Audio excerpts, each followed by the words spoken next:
Hello my dear friends and students, welcome to English next. हम लोग SSC CGL के English का previous paper solve कर रहे हैं और आज करने जा रहे हैं पेपर नंबर 17, यानी कि 16 पेपर हम लोग ऑलरेडी कर चुके हैं। 16 का मतलब 4 डेज का हो चुका है। 14, 17, 18 और 19 जुलाई का आज हम लोग करने जा रहे हैं। जो पेपर वो है 20 जुलाई 2023 का पहली शिफ्ट का पेपर। ठीक, तो पहली शिफ्ट आज कर लेंगे, उसके बाद सेकेंड, थर्ड और फोर्थ शिफ्ट फिर आ जाएगा क्या 21 जुलाई। ऐसे ऐसे करके हमें 29 तक पहुंचना है। तो इसके पहले जो लोग आज हमारे साथ पहली बार जुड़ रहे हैं वो लोग जान लें कि हम सीजीएल 2022 का भी पूरा करवा चुके हैं, सीएचएसएल 2022 का भी पूरा करवा चुके हैं, एमटीएस का 2 बार हो चुका है, ठीक है, 21 का और 22 का। स्टेनो का भी डिस्कशन हम करवा चुके हैं। तो आप लोग जो भी एग्ज़ाम परसू करते हैं, जो भी क्या आप डिस्कशन सबका कर लीजिए तो फ़ायदा ही फ़ायदा होगा ना। कोई ज़रूरी नहीं कि हम स्टेनो करते हैं तो स्टेनो का ही हम फॉलो करेंगे, सारा करिए। अंग्रेजी वही लेवल रहती है, थोड़ा ऊंच नीच होता रहता है। ठीक है, तो पीडीएफ आप लोगों को इसी वीडियो के डिस्क्रिप्शन बॉक्स में उसका लिंक मिल जाएगा। हमारे टेलीग्राम चैनल से पीडीएफ डाउनलोड करके आप उसको पहले सॉल्व कर लीजिए, फिर डिस्कशन शुरू करिए। ठीक है, तो चलिए देखते हैं कि आपका कितना क्वेश्चन सही हुआ है और कितना गलत हुआ है, और जो गलत हुआ है क्यों हुआ है। स्टार्ट करते हैं आज का डिस्कशन। पहला क्वेश्चन आपकी स्क्रीन पर दिखाई दे रहा है और पहला क्वेश्चन किसका है, रीअरेंजमेंट का। तो एक तरफ से पढ़ के देखिए। चलिए, लिखा है कि the first is the herbalist. The first यहाँ लग गया तो इसका मतलब सेकंड भी कहीं आएगा, थर्ड भी कहीं आएगा, तो हम क्रम से इनको एक के बाद एक लगा लेंगे। और हमको सेकंड कहाँ दिख रहा है, यहाँ दिख रहा है, थर्ड कहाँ दिख रहा है, यहाँ दिख रहा, यानी कि किसी भी कीमत पर ए होगा, ए के बाद में डी होगा और डी के बाद में सी होगा, ये श्योर है। और फर्स्ट पहले तो आएगा नहीं, कोई बात होगी तभी उसके बाद फर्स्ट आएगा। तो देखो, लिखो over the years I have come to distinguish 3 types of, यहाँ लिखा ना क्या 3 टाइप्स ऑफ मेडिकल प्रैक्टिशनर्स। यहाँ 3 टाइप्स की कर दी बात उन्होंने, फर्स्ट सेकेंड थर्ड कर दिया। इसका मतलब हम बी पहले कर दें, BA DC, बिना पेपर पढ़े, बिना क्वेश्चन पढ़े हो गया BA DC। कहाँ है BA DC, ये रहा आपका आंसर BA DC। ठीक है ना। तो कभी ऐसा मिल जाए तो एकदम से आराम से सेट हो जाएगा, कोई दिक्कत करने की जरूरत ही नहीं है। नेक्स्ट आ जाओ क्वेश्चन नंबर 2। क्वेश्चन नंबर 2 में एंटोनिम बताना है किसका, अंडरलाइन पार्ट का। और अंडरलाइन किया हुआ है क्या, accepted. My teacher accepted my excuse for being late. तो एक्सेप्ट किया उन्होंने, उसका अपोजिट क्या हो जाएगा, रिजेक्टेड हो जाएगा। ठीक है ना। बिलीव्ड यकीन किया, ये करीब करीब साइनोनिम होगा, ट्रस्टेड साइनोनिम होगा, एग्रीड साइनोनिम है। ये तीनों क्या हो, एक्सेप्ट किया तो एग्री किए, बिलीव किए, ट्रस्ट किए, और रिजेक्ट किया तो यही आपका एंटोनिम हो गया। तो आंसर हो गया। आगे आ जाओ आपके क्वेश्चन नंबर 3 में। तो क्वेश्चन नंबर 3 देखो क्या कह रहा है, वन वर्ड सब्स्टिट्यूशन है। लिखा है कि capable of being bent or pulled into different shapes. कोई ऐसी चीज़ जिसको हम मोड़ सकते हैं, लचा सकते हैं, कोई ऐसा पदार्थ जिसको हम डिफरेंट शेप में उसको बेंड कर सकते हो, जो मतलब जो लचीला होगा, जो फ्लेक्सिबल होगा। ठीक है, तो ढूंढो। अब कहना है कि लिस्सम दिया है, लिथ दिया है, विलोई दिया है, डक्टाइल दिया है। ठीक है, इतने दिए हुए हैं। तो लिस्सम का मतलब क्या होता है, होता तो ये भी लचकदार, लेकिन ये आता है तेज के सेंस में। ठीक है। लिथ का मतलब क्या होगा, लिथ कठोर होगा, या फिर तेज के सेंस में ये भी आता है, और थोड़ा कड़ा या कठोर होता है, पत्थर होता है ना लिथ। विलोई का मतलब पतला या कमज़ोर होता है, पतला या कमज़ोर होगा। तो ये 3 के तीनों नहीं होंगे। बचा डक्टाइल। डक्टाइल का मतलब क्या होता है, लचीला, फ्लेक्सिबल होता है डक्टाइल। ठीक है, फ्लेक्सिबल कह सकते हो। तो ये चौथा वाला आंसर हो गया आपका। अब नेक्स्ट पे आ जाओ बच्चा लोगों, क्वेश्चन नंबर आपका 4 है। तो क्वेश्चन नंबर 4 में क्या कह रहे हैं, कह रहे हैं कि इसको भी सब्स्टिट्यूट करो। कौन सा, जिसको अंडरलाइन किया हुआ है उसको आप सब्स्टिट्यूट करो, इसकी जगह पर क्या लगा सकते हो। ठीक है, लिखा disability was viewed as God's retribution for victim. जो डिसेबिलिटी है उसको ये माना जाता था कि वो गॉड का क्या है, रिट्रीब्यूशन फॉर विक्टिमनेस। मतलब आपने कुछ पाप किया, कुछ गलत काम के लिए किया आपने, उसका रिट्रीब्यूशन है इन द पास्ट। मतलब आपने पास्ट में, पिछले जन्म में कुछ गलत किया होगा और उसी का गॉड ने ये पनिशमेंट दिया है। ठीक है, तो ऑप्शन देखो, ऑप्शन लिखा है पे बैक फॉर डूइंग हेल्प, मदद करने के लिए पे बैक नहीं है। पनिशमेंट फॉर रॉन्ग डूइंग, गलत काम करने की सज़ा है, हाँ ये ठीक है। रिवेंज फॉर गॉड, रिवेंज नहीं लेता है। फाइन फॉर मिसबिहेवियर, ये फाइन वाइन भी नहीं लेता गॉड। गॉड सीधे या तो माफ़ कर देगा या पनिशमेंट देगा, तो दूसरा वाला ऑप्शन आपका सही हुआ। आगे चलिए आपका क्वेश्चन नंबर 5 और देखते हैं 5 में क्या कह रहे हैं। करेक्ट स्पेलिंग, एक ऐसा सेंटेंस इन चारों में से ढूंढो जिसमें कोई स्पेलिंग मिस्टेक ना हो। चलो ढूंढते हैं। तो राहुल ठीक है, वाज ठीक है, असेम्ड ठीक है, आप ठीक है, बिहेविंग गलत है। सो बैडली, बिहेव की स्पेलिंग क्या होती है? BEHAVE, और वी का अब ING लगाओगे तो ई हट के ING हो जाएगा, बिहेविंग हो जाएगा। तो यहाँ पर बिहेविंग की स्पेलिंग हमको ठीक लग रही है। ठीक है, तो इसमें तो पूरा सही नज़र आया। अब देखो Rahul was ashamed of behaving, यहाँ बी के बाद आई लगा हुआ है तो ये गलत हो गया। यहाँ Rahul was ashamed of behaving, ये BEHE लगा हुआ, ये भी गलत हो गया। तो एक ऑप्शन आपका कौन सा? दूसरा वाला एकदम से करेक्ट है। नेक्स्ट आ जाओ, क्वेश्चन नंबर 6 में क्या है। 6 में देखो इडियम है, इस इडियम का आपको मतलब बताना है ऑन द बॉल। तो ऑन द बॉल का क्या मतलब होगा बताओ? मतलब किसी काम को बहुत ही तेज़, बहुत ही क्विक, मतलब बहुत ही एक्सपर्ट अंदाज में करना। कोई काम ऐसे कर रहे हैं जैसे आप उस मामले में बहुत ही एक्सपर्ट हैं, एकदम कॉम्पिटेंट, स्किल्ड हैं आप उसके लिए। चलो, प्लेइंग विद अ बॉल बिल्कुल नहीं होगा। एक्सरसाइजिंग यूजिंग अ बॉल ये भी नहीं होगा। Doing a job in slow and incorrect manner नहीं होगा। क्विक एंड कॉम्पिटेंट मैनर होगा, ये हो गया किसी काम को आप बहुत क्विक और बहुत ही योग्य, सक्षम, कुशल ढंग से कर रहे हैं तब होगा। नेक्स्ट आ जाओ क्वेश्चन नंबर 7। इसमें क्या कर रहे हैं? वन वर्ड सब्स्टिट्यूशन है। दिया क्या है? ग्रेजुअल रिकवरी ऑफ हेल्थ या स्ट्रेंथ। आपकी जो हेल्थ है, मान लो बीमार हैं आप उसको धीरे धीरे करके ठीक हो रहे हैं। ठीक है, तो उसको क्या कहते हो? पोटेंसी कहते हो? नहीं, पोटेंसी मतलब क्षमता होती है। रिजुविनेशन का मतलब क्या होता है? पुनर्यौवन। पुनर्यौवन का मतलब बुढ़ापे में जवानी आ जाए तो उसको कहते हैं रिजुविनेशन। जुवेनाइल होता है ना, किशोर हो जाना। फिर यहाँ कन्वेलसेंस दिया है, ये होता है। कन्वेलसेंस का मतलब होता है रिकवर होना। आप बीमार थे, बीमार से आप क्या हो रहे हैं? ठीक हो रहे हैं, तो रिकवर होना कन्वेलसेंस होता है। बेनिफैक्शन दूसरे का उपकार करना होता है। ठीक है, अब नेक्स्ट में आ जाओ बच्चा, कौन सा है? 8 नंबर पे। 8 नंबर पे क्या करें? पैसिव वॉइस बताओ आप। पैसिव वॉइस किसकी? The workers had eaten, had के साथ क्या लगा है? ईटन।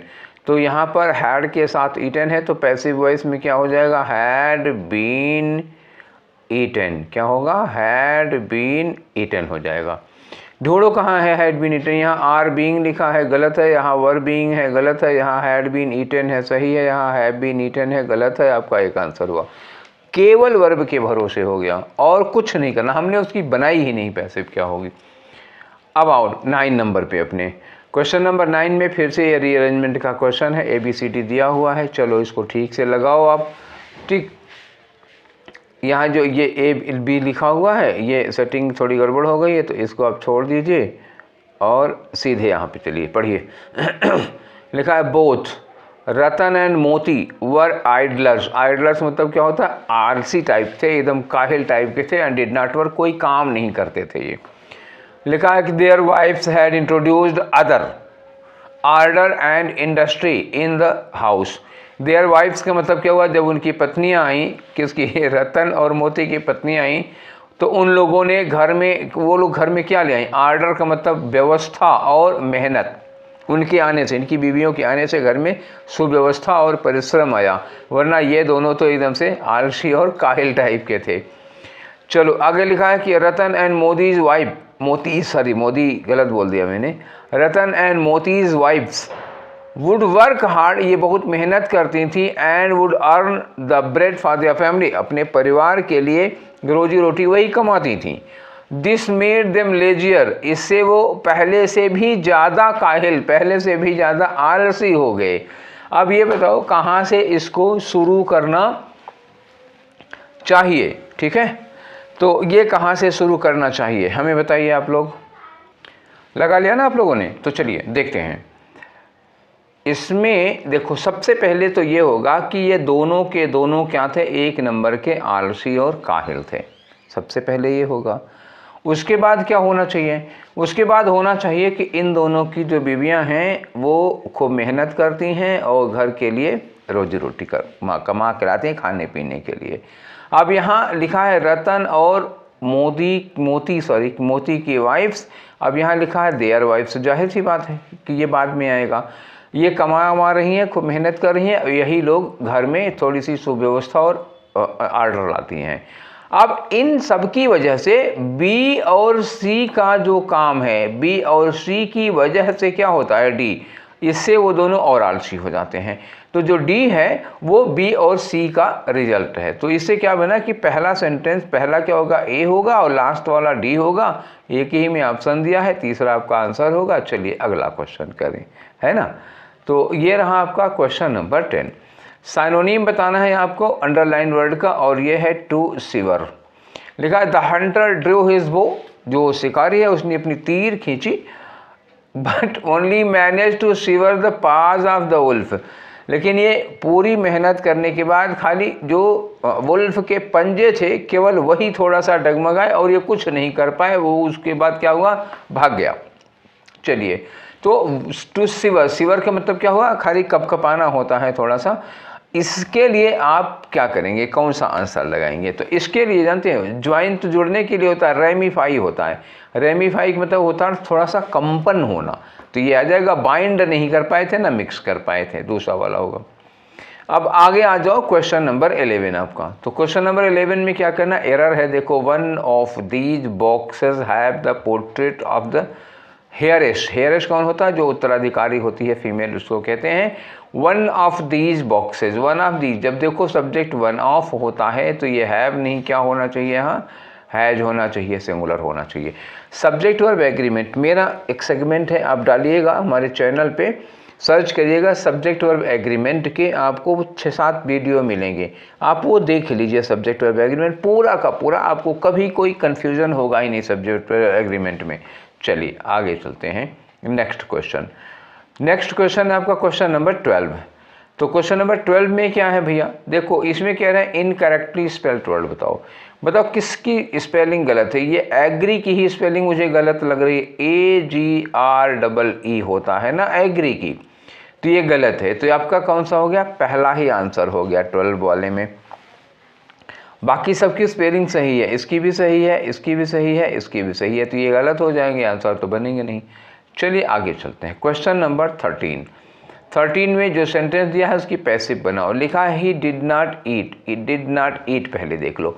डिड नॉट ईट का मतलब क्या होगा, हमें पैसिव में डिड नॉट की जगह वाज वर लगाना पड़ेगा, जैसा सब्जेक्ट होगा उसके बाद नॉट लगाओगे, नॉट के बाद ईट की थर्ड फॉर्म ईटन लगाओगे। तो was not eaten, a single morsel, morsel मतलब कौरने वाला होता है, वाज नॉट ईटन। तो यहाँ लिखा है वाज नॉट ईटन, ये तो हमको ठीक लग रहा है, वाज नॉट ईटन। अब यहाँ लिखा है कैन नॉट बी ईटन, तो कैन नॉट कहाँ से मिला आपको। फिर यहाँ लिखा was not been eaten, being कहाँ से मिला आपको। और इज नॉट ईटिंग, प्रेजेंट कहाँ से आ जाएगा, डिड के बदले इज तो नहीं हो सकता ना। तो एक ऑप्शन आपका कौन सा बचा, पहला वाला। ठीक है, अब आ जाओ किसमें, 14 नंबर पे। तो 14 नंबर में एक इडियम दिया हुआ है यहाँ पे कहीं पे, और नहीं आपको ये बताना है कि ये जो सिचुएशन है, इस सिचुएशन में इनमें से कौन सा इडियम फिट बैठेगा। ठीक है, तो पहले सिचुएशन देखो भाई। तो लिखा I was very excited about my new assignment, मतलब कोई नया असाइनमेंट मिलने वाला, उसको लेकर बड़ा एक्साइटेड था, क्या मिलेगा, क्या करना है। आई सेंट द ईमेल, उसके बाद मैंने एक ईमेल भेजा विदाउट द रिक्वायर्ड अटैचमेंट। अब सोचो, जो ईमेल भेजी उसमें जो ज़रूरी डॉक्यूमेंट्स लगाने थे, जो नेसेसरी अटैचमेंट्स लगाने थे, वो अटैचमेंट्स इन्होंने लगाए ही नहीं। तो व्हाट हैव आई डन, हे भगवान ये मैंने क्या कर दिया, ज़रूरी कागजात तो लगाए ही नहीं। तो अब इसके लिए इस सिचुएशन, मतलब ये जल्दबाज वाला आदमी है कि नहीं, बिना सोचे समझे जल्दबाजी में कुछ ना कुछ गड़बड़ कर देता है, जल्दी का काम शैतान का, इसलिए। तो चलो as swift and as in eagle, तो यहाँ कोई काम बहुत फास्ट करने के लिए नहीं बल्कि लापरवाही की चीज़ दी हुई है, तो ये नहीं लग पाएगा। जम्प्ड द गन, ये हो जाएगा, जम्प्ड द गन ये होता है। जम्प्ड द गन का मतलब क्या होता है, बिना प्रॉपर ढंग से सोचे हुए, बिना प्रॉपर ढंग से काम किया, आदमी जल्दी जल्दी में आधा किया आधा छूट गया, ये वाला होता है। टेस्टेड द वाटर, तो टेस्ट द वाटर का मतलब होता है कि आप अगला कोई काम करें, अगला कोई स्टेप उठाएं, इसके पहले आप लोगों की ओपिनियन, पब्लिक ओपिनियन को जज कर लीजिए। मतलब जज the public opinion before further action, दोबारा कोई काम करने के पहले आप पब्लिक ओपिनियन लीजिए। सुक अ लेग, तो सुक अ लेग का क्या मतलब होगा? सुक अ लेग का मतलब होता है आप एक नई स्टार्ट कर रहे हैं, नया ढंग से कोई चीज़ शुरू कर रहे हैं, ये होता है सुक अ लेग। ठीक है, चलिए 14 हो गया। अब आते हैं आपके 15 नंबर पे। देखिए 15 नंबर में क्या कह रहे हैं जी? 15 नंबर में है आपका क्वेश्चन वन वर्ड सब्स्टिट्यूशन का है। क्या? अ लार्ज केज, एक बहुत बड़ा सा पिंजरा होता है, बिल्डिंग हो सकती है या एनक्लोजर, चारों ओर से घिरी हुई जगह हो सकती है, टू कीप बर्ड्स, चिड़ियों को पालने के लिए, चिड़ियों को रखने के लिए। तो जहाँ भी चिड़िया आती है वहाँ पे क्या वर्ड यूज किया जाता है? एवीआई। तो एवियरी क्या होगा इसके लिए? ये आपका आया क्या? एवियरी। एवियरी किसके लिए लगेगा? चिड़ियों के लिए। एपियरी किसके लिए लगता है? जहाँ बीज, मधुमक्खियाँ जहाँ पाली जाती हैं। ब्यूरो क्या होता है? खरगोश वगैरह जहाँ रहते हैं, जिस बिल में रहते हैं, उसको ब्यूरो कहा जाता है। डॉर्मेट्री क्या होता है? देखो आजकल ऑफिसेज में एक रूम ऐसा बना होता है जहां आदमी चाय वाय पीने के बाद, दोपहर का लंच करने के बाद 15 मिनट की नींद ले लेता है, थोड़ी सी हल्की से, उसको डॉर्मेट्री कहा जाता है। ठीक है, चलिए आगे बढ़ते हैं। आपका क्वेश्चन नंबर 16 आपकी स्क्रीन पर, और इसमें क्या पूछा जा रहा है? एंटोनिम बताना है आपको इस अंडरलाइन वर्ड का, और ये है अबंडेंट। अबंडेंट का मतलब क्या होता है? अबंडेंट का मतलब हुआ हमने जिस चीज़ को त्याग दिया हो, ABANDON, तो मतलब क्या हुआ? त्याग दिया जिस चीज़ को हमने, उसको कहते हैं abundant. The old port was abandon along एगो, मतलब बहुत समय पहले ही ओल्ड पोर्ट को, पुराने पोर्ट को त्यागा जा चुका है, उसको छोड़ दिया गया है। तो क्विट का मतलब छोड़ देना हो गया है, तो साइनोनिम हो गया, आंसर होगा नहीं। केप्ट का मतलब हो उसको अभी भी अपने पास रखे हैं, मतलब ये एंटोनिम हो गया। त्यागने का अपोजिट क्या हो गया?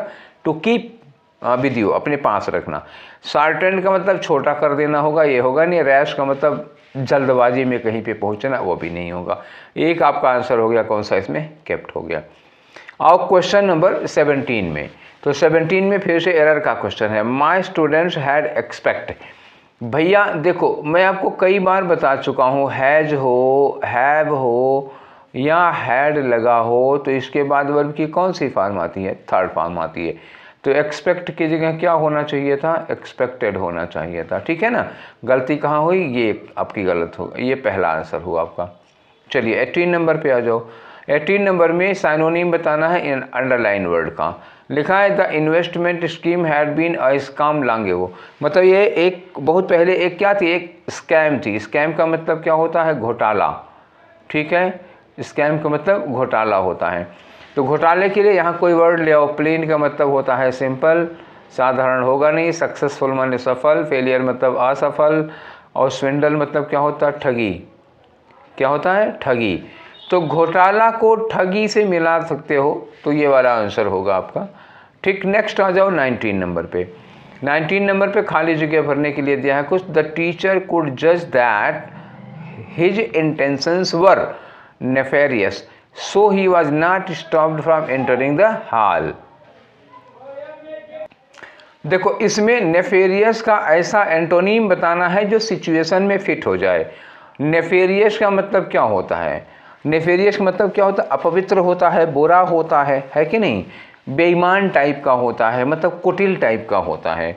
यहाँ सिचुएशन देखो क्या है? द टीचर कुड जज that his intentions were dash, तो टीचर को लगा कि उसके जो इंटेंशंस हैं वो बड़े ऐसे हैं, इसलिए उसको हॉल में जाने से, हॉल में प्रवेश करने से रोका नहीं गया। तो इसका मतलब क्या हुआ? उसके इरादे में कोई बेईमानी, कोई कपट, कोई धोखा नहीं रहा होगा। तो यहाँ पे उस सेंस में वर्ड लगाओ। ट्रेटरस का मतलब क्या होता है? गद्दारी। ठीक है, ट्रेटर किसको कहते हैं? गद्दार को कहते हैं। परफिडियस का मतलब होता है बेवफाई। ठीक है, ये बेवफाई हो गई, तो ये होगा तब तो वो रोक लेंगे ना। पीएस का मतलब क्या होता है? पवित्र। ठीक है, शुद्ध। एनवीएस का मतलब ईर्ष्या। तो सब क्या हो, अगर किसी आदमी को हॉल में एंटर करने से रोका नहीं जा रहा है, ठीक है, तो इसका मतलब ना उसके अंदर टेटरस होगा, ना वो परफिडियस होगा और ना ही वो एनवीएस होगा। क्या होगा? पीएस होगा, पवित्र मतलब शुद्ध मन वाला, साफ इरादे वाला, इंटेंशन वाला होगा, अच्छे इंटेंशन वाला होगा। तो उसके लिए आपको एक ही पॉजिटिव वर्ड मिल रहा है और वो है पीएस। तो आप आंख मूंद कर यही लगा दीजिए। आ जाइए 20 में, ठीक है। तो देखते हैं 20 में क्या कह रहे हैं जी। 20 में भी खाली जगह भरने के लिए दिया इन्होंने, the villagers kept the dash out to collect the rain water. तो जो गांव वाले थे उन्होंने क्या चीज़ बाहर रखी थी रेन वाटर को कलेक्ट करने के लिए? तो पहले देखो, क्रस, क्रस का मतलब क्या होता है? एक लेग होता है, तो टांग बाहर निकाले थे क्या हो? नहीं। ये क्रूस ले लो, क्रूस का मतलब क्या होता है? कटोरी या प्याली होता है। क्या होता है? बाउल, कटोरी, बाउल। तो कटोरा तो निकाल सकते हैं ना रेन वाटर को कलेक्ट करने के लिए। क्रू क्या होता है? चालक दल। जिसे पानी वाली जहाज में या हवाई जहाज में क्या होते हैं? चालक दल होते हैं, उनको क्रू कहा जाता है। क्रूज होता है, ये क्रूज का मतलब क्या होता है? पर्यटन। ठीक, क्या होगा? पर्यटन, टूरिज्म। तो इसमें क्या लगाएंगे? बर्तन में केवल वही दूसरा वाला आ रहा है। अब 21 से लेकर के 25 तक क्या होगा? वही एक पैराग्राफ, बाकी खाली जगह है उनको भरना है आपको। तो चलिए देखिए, पढ़ के तो पहले देखिए, लिखा the world is going through a deep recession. पूरी दुनिया एक रिसेशन से होकर दौड़ रही है। आर्थिक मंदी कहते हैं रिसेशन को, ठीक। तो आर्थिक मंदी चल रही है। एट सच अ टाइम, ऐसे समय में, one thing we need in abundance, एक चीज़ जो हमें बहुत ज़्यादा मात्रा में चाहिए, वो क्या है? Jobs for the semi skilled and unskilled. जो अर्धकुशल या अकुशल लोग हैं उनको जॉब दे दीजिए तो रिसेशन से थोड़ी राहत मिलेगी। लिखा है कि this is the only way in which equal dash of wealth can take place. यही वो तरीका है जिसमें धन का इक्वल डैश हो सकता है। इक्वल डैश मतलब क्या? Equal distribution. तो यहाँ होगा इक्वल डिस्ट्रीब्यूशन ऑफ वेल्थ। सीधी सी बात है। जो अकुशल और अर्धकुशल हैं उनको भी आप जॉब दे दीजिए, नहीं तो रिसेशन में ये सब तो छंट जाते हैं। आगे लिखा है the health care industry is ideally poised to occupy the position. जो हेल्थ केयर इंडस्ट्री है वो आइडियली मतलब आदर्श रूप में इसके लिए तैयार है। The IT industry hires people from the upper middle strata. जो आईटी इंडस्ट्री है वो अपर मिडिल स्ट्रेटा मतलब क्या? वो अपर मिडिल क्लास से और रिच फैमिलीज से अपने कैंडिडेट्स, अपने पीपल को हायर करती है। यूजुअली इंजीनियर्स, खासतौर से वो आईटी इंडस्ट्री खासतौर से इंजीनियर हायर करेगी। आगे लिखा है dash the health care industry hires nurses, ठीक है। और यहाँ पर दूसरी बात बता रहे हैं कि जो हेल्थ केयर इंडस्ट्री क्या है वो नर्सेज को हायर करती है to the tune of 80% of the jobs created from the lower economic strata. आगे लिखा global health care is a 4.5 trillion rupee industry. जो ग्लोबल हेल्थ है, हेल्थ केयर इंडस्ट्री है, वो 4.5 ट्रिलियन रुपए की इंडस्ट्री है पूरी दुनिया में। Second only to the agro industry. Agro industry के बाद दूसरे नंबर पर यही हेल्थ केयर इंडस्ट्री आती है दुनिया में। इवन देन, इसके बावजूद हेल्थ केयर डैश, यहाँ इंडस्ट्री लगाओगे, ठीक है, या हेल्थ केयर के साथ कुछ कवर करोगे क्योंकि आगे लिखा है only 8% of the world's population, ठीक है, मतलब जॉब देना, हायर करना हो सकता है। हेल्थ केयर जो है, बस सोचो दुनिया की सेकंड लास्ट इंडस्ट्री है हेल्थ केयर, लेकिन वो कुल मिलाकर के 8% लोगों को, वर्ल्ड के 1% पॉपुलेशन को नौकरी देती है। तो यहाँ नौकरी देना या शामिल करने जैसा कोई वर्ड आना चाहिए तीसरे पे। पॉलिसी मेकर, जो नीति निर्माता है, जो पॉलिटिशियन है हमारे, should look at the health care industry as not only an industry. इनको हेल्थ केयर इंडस्ट्री को केवल एक इंडस्ट्री के रूप में नहीं देखना चाहिए जो कि एड्रेस करती है पेन को, जो दर्द को संभालती है, बल्कि also one which can dash the economy, बल्कि ऐसे देखना चाहिए कि ये ऐसी इंडस्ट्री है जो इकोनॉमी को हेल्प कर सकती है, इकोनॉमी को बूस्ट कर सकती है। आगे लिखा है the last century was driven by machines and that addressed human toil. जो पिछली सदी थी वो मशीनों की थी, जिसने मनुष्य के परिश्रम को कुछ कम किया, मेहनत को थोड़ा कम किया।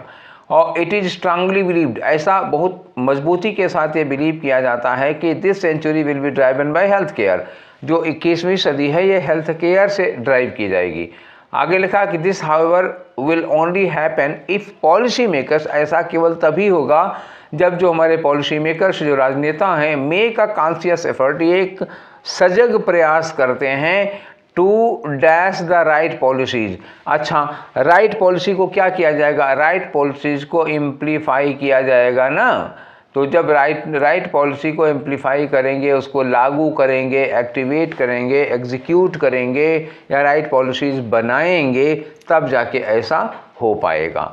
चलिए ठीक है, अब आपने ये पढ़ लिया, तो अब चलते हैं आपके पहले वाले फिलर पर। एक बार मैं इन सबको क्लियर कर देता हूँ। तो यहाँ पर क्या लगाना है, equal dash of wealth can take place, तभी धन का एक संतुलित बंटवारा हो सकता है। ठीक है, आ जाइए। अच्छा, पहला क्वेश्चन क्या है, इस equal spending, equal distribution, equal partition या इक्वल अर्निंग। तो क्या होगा, इक्वल डिस्ट्रीब्यूशन ऑफ वेल्थ, ये तभी हो पाएगा। चलिए अगला वाला क्वेश्चन देखते हैं आपका। नेक्स्ट क्वेश्चन है किसमें, 22 में देखा इन्होंने डिस्पाइट लिखा, अनलाइक लिखा, अनलेस लिखा, व्हेयर एज लिखा। ठीक है, तो देख लेते हैं इसमें क्या लगाना है हमको, 2 वाले में लगाना है आपको ना। तो देखिए यहाँ पे कहा कि आईटी इंडस्ट्री हायर करती है पीपल को, अपर मिडिल क्लास है, रिच फैमिली से, यूजुअली इंजीनियर्स। अब उन्होंने कहा कि dash the health care industry, तो एक बताया कि आप आईटी इंडस्ट्री यहाँ से लोगों को हायर करती है, और उसके बाद कह रहे हैं कि हेल्थ केयर इंडस्ट्री यहाँ से लोगों को हायर करती है। तो इसके लिए आप क्या लगा सकते हो, 2 में, एक बार आईटी इंडस्ट्री का बताया, एक बार हेल्थ केयर इंडस्ट्री के बताया। तो इसके लिए क्या लगाओगे, तो वहाँ पे हमको लगाना चाहिए था ना कि जबकि फलानी इंडस्ट्री यहाँ से कर्मचारी हायर करती है, जबकि फलानी इंडस्ट्री यहाँ से हायर करती है। तो इसके लिए क्या लगाओगे आप, जबकि के लिए क्या आएगा, व्हेयर एज, क्योंकि वहाँ डिस्पाइट मतलब के बावजूद लगा नहीं पाएंगे, अनलेस मतलब क्या होगा, यदि नहीं, ये लगा नहीं पाएंगे, अनलाइक मतलब उससे डिफरेंट। ठीक है ना, तो ये नहीं लगा पाएंगे। जबकि देखो दोनों में विरोध बता रहे हैं, ये यहाँ से जैसे का उन्होंने अपर क्लास से कर्मचारी लेते हैं, तो ये मिडिल क्लास से कर्मचारी लेते हैं, ऐसे हुआ, तो जबकि लगाओगे। 23 में क्या लगाना है, देखो कॉल्स लगा है, क्योर्स लगा है, विजिट्स लगा है, रीचेज लिखा है। ठीक है, आ गया जाओ देखें इसमें सिचुएशन क्या है, सिचुएशन 3rd वाले में आएगी ना, ये इसमें आएगी, ये आपको हमें क्लियर करना पड़ेगा। ठीक है, तो इन्होंने कहा कि हेल्थ केयर जो है dash only 8% of the world population.